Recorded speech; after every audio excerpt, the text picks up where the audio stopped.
There's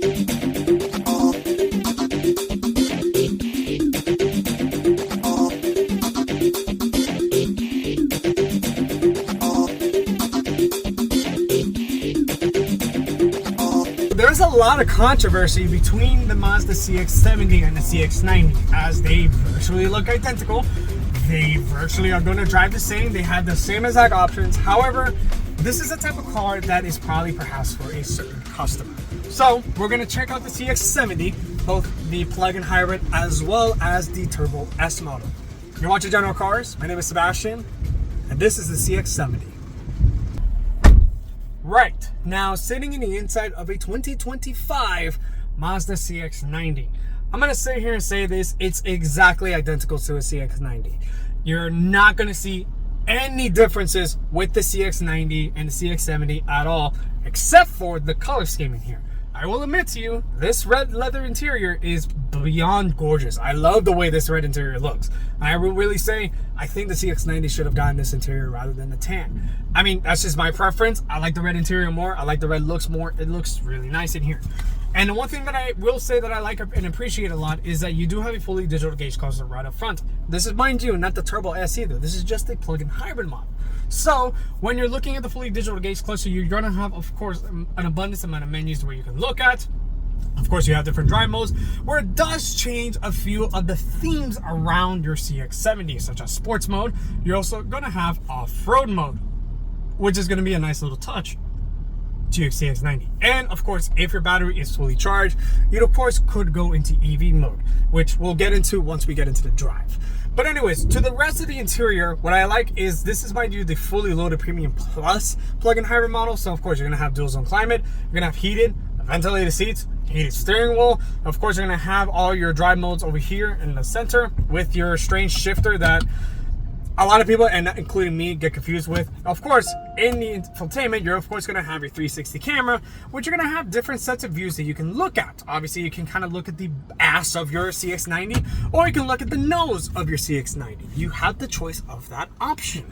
So that's something that I could really say is really good in here. But other than that, that's really it. There's not a major difference in here at all. Pretty much the only difference, it's red. That's it. In terms of back seats, I'm not going to go thorough with this because in the end of the day, this is just a CX-90. The back seat space, you can fit a full grown adult in there. This is technically the biggest mid-size SUV in the class right now. So, of course, you're going to have great improvements in here comparing to other models, you know? So, of course, you can fit a full grown adult back there. There's no third row seats, which does mean you do have extra storage capacity. So, that's really all I have to say for the CX-70. This is really not going to be a seriously long review because the more improved parts are mostly into the drive. So we're going to talk about the trunk, and we're also going to talk about the powertrains, and then we're going to get to driving. So the main topic of the CX-70 is obviously trunk space, because you do have a deletion of the third row now. So let's talk about it. You get 39 cubic feet of space with the seats up and 75 cubic feet of space with the seats down. It's virtually identical to the CX-90. However, you do have some extra storage in the bottom area of the trunk now, so it does benefit in terms of more practicality. Under the hood is going to be a 2.5 liter naturally aspirated 4-cylinder with a battery motor that is sandwiched between the engine and the transmission. Now, this makes 326 horsepower and 369 pound-feet of torque. Nice. And miles per gallon is okay. You could get close to 30 miles a gallon on the highway. So the one thing that I could say between the inline 6 and as well as the plug-in hybrid, the plug-in hybrid has more of a response for the CX-90. Now, let's see how it's going to feel with the CX-70. Even though it's the same as that car, they're still technically completely different models. So, I'm going to just put out a stop. I'm going to just give it a little bit of the beans. Right now, we're in EV mode.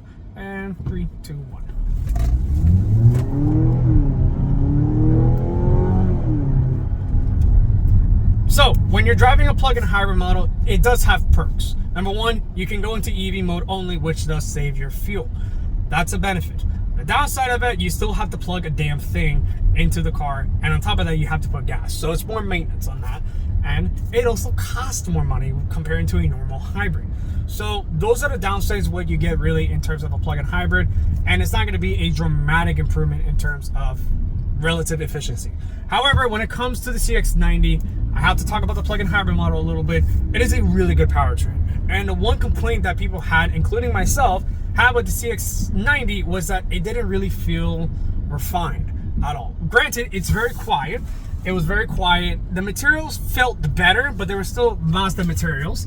And on top of that, the new powertrains for Mazda, it was nice to the fact that Mazda added those powertrain options, but they had some issues. The CX-70 is so much better.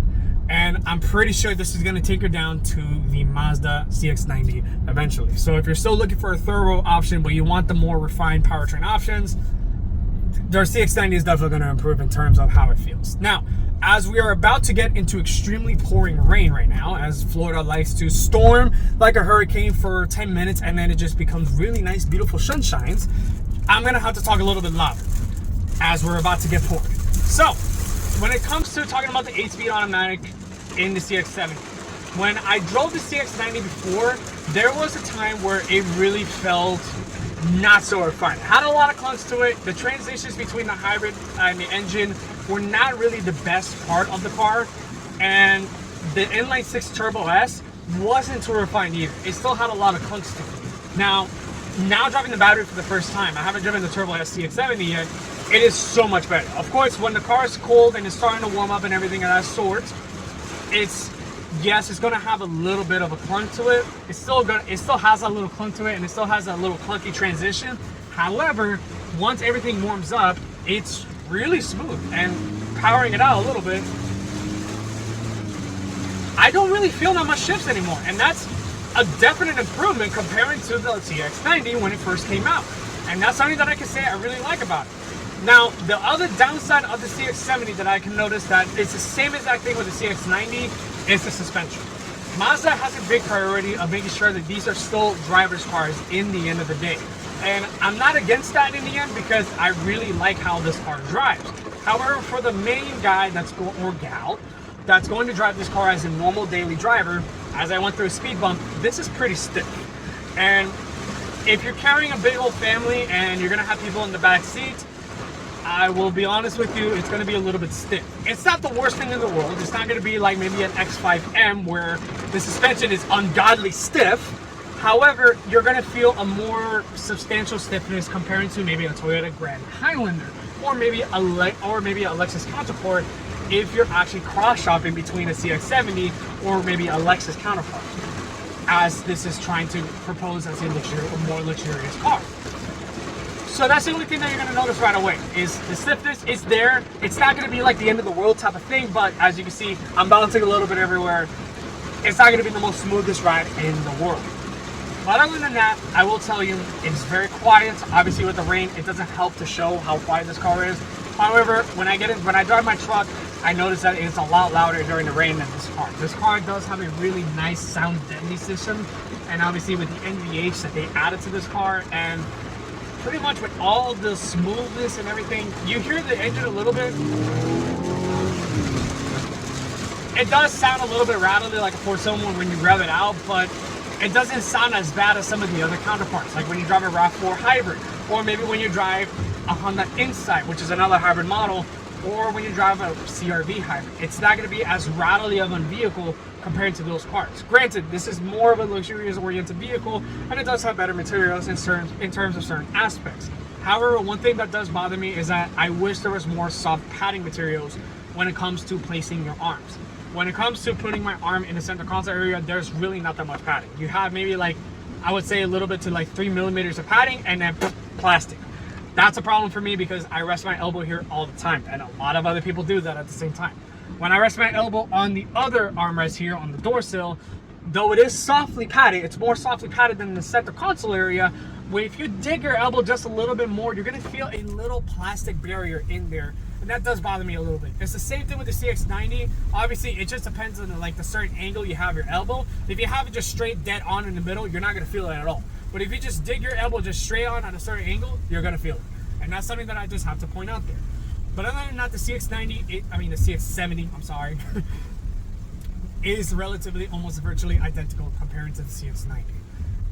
It's just better. So as I'm gonna get to closing this video, this was a very quick portion review of the CX-70, as there's not major differences with this car. We're gonna get to closing, and I will catch you guys in the next video.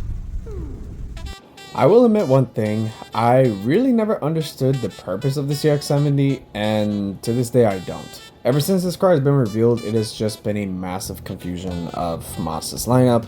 However, I will say this, it does drive a little better than the CX-90 in terms of just refinement. It's still just as stiff as the CX-90 though, that did not change. But the color tones and the color schemes you can get in the CX-70 now does make this a much more tasteful vehicle when it comes down to just options you may want. So with that said, if you're interested in something like this, give it a shot. I promise you probably won't be disappointed. Until next time.